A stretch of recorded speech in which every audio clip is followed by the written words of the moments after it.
of humanity.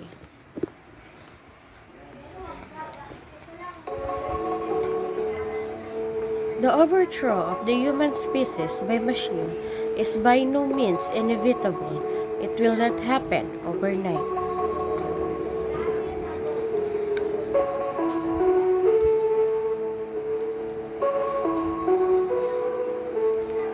There would necessarily be stages that we, as a species, would be witness to.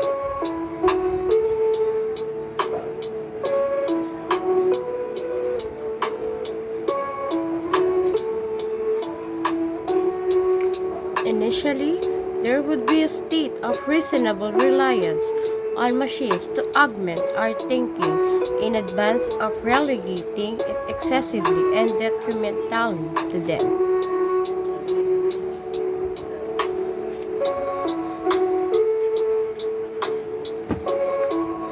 Conceivably, upon encountering a situation which goes too far, potentially threatening our existence or relevance, we could intervene.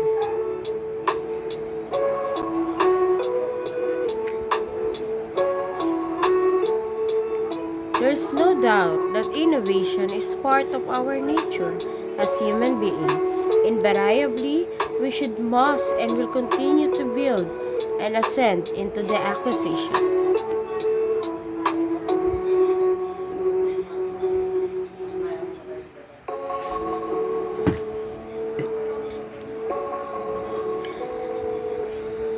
For our society and well-being of our species, this has shown that it can be a very good thing.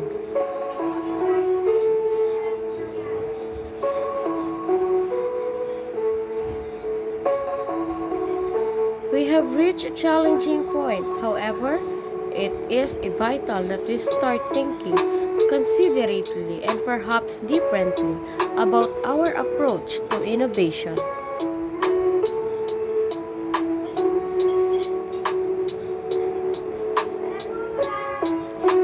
What is paramount at this point as a species is to recognize to a far greater extent our interconnectedness with one another and with the technology and machine.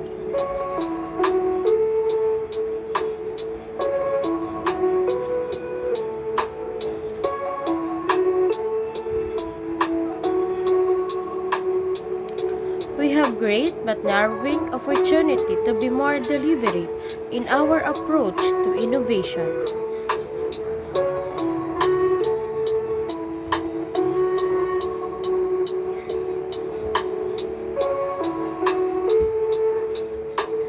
Along with an imperative to take additional human and environmental impact factors into account in evaluating the entrepreneurial endeavor we choose to support and pursue.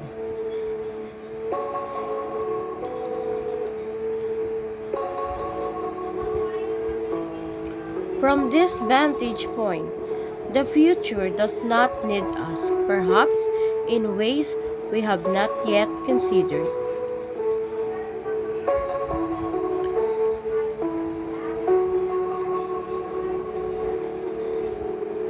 Today, the assumption that humans have access to their innermost being continues to permeate the popular culture, and liberalism reinforced it by making us believe that with free will we can all listen to our desire, choices, and make decisions independent of anything else.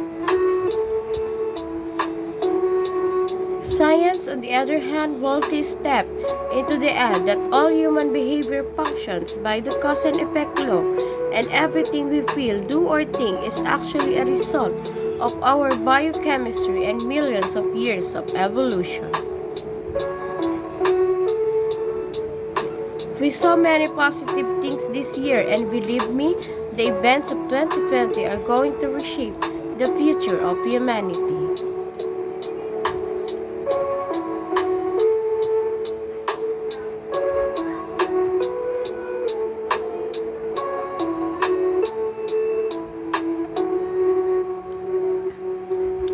For instance, this was the year of creativity, digital connectivity, virtual events, remote working, innovation, and dare I say, evidence based decision making.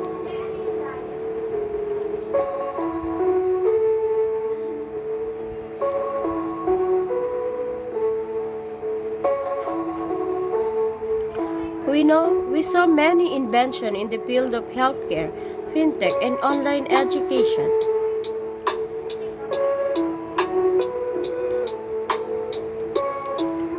We also witnessed many acts of kindness and charity, sacrifice, and gained a new appreciation for those that work on the front lines.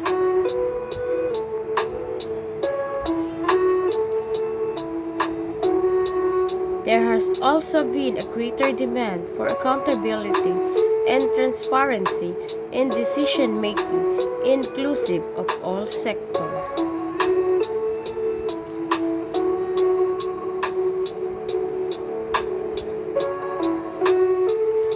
We also look back at our food production strategies and respacing our global supply chain.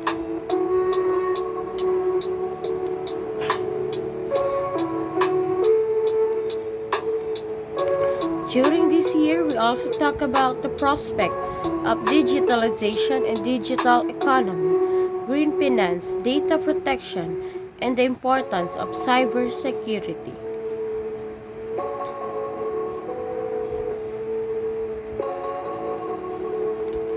Most importantly, our planet got a breather after many centuries of resource intensive industrialization.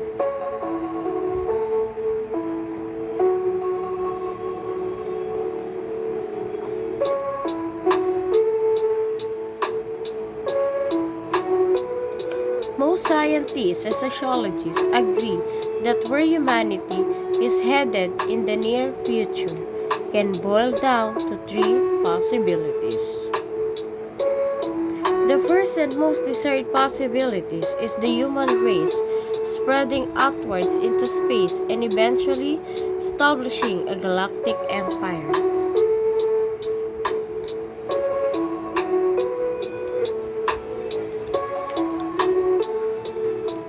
The next is that human build right into the earth, neglecting space travel, utilizing resources only available on our planet.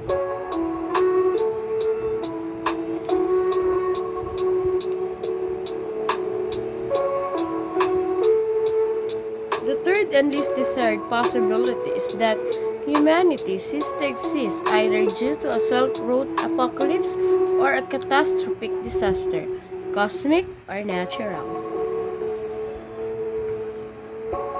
In the midst of all this doom and gloom, humanity has reached much further than anyone in the past would have ever imagined.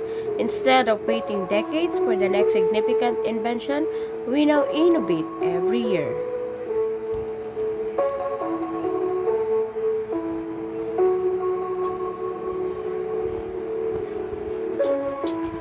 We are at that crucial juncture.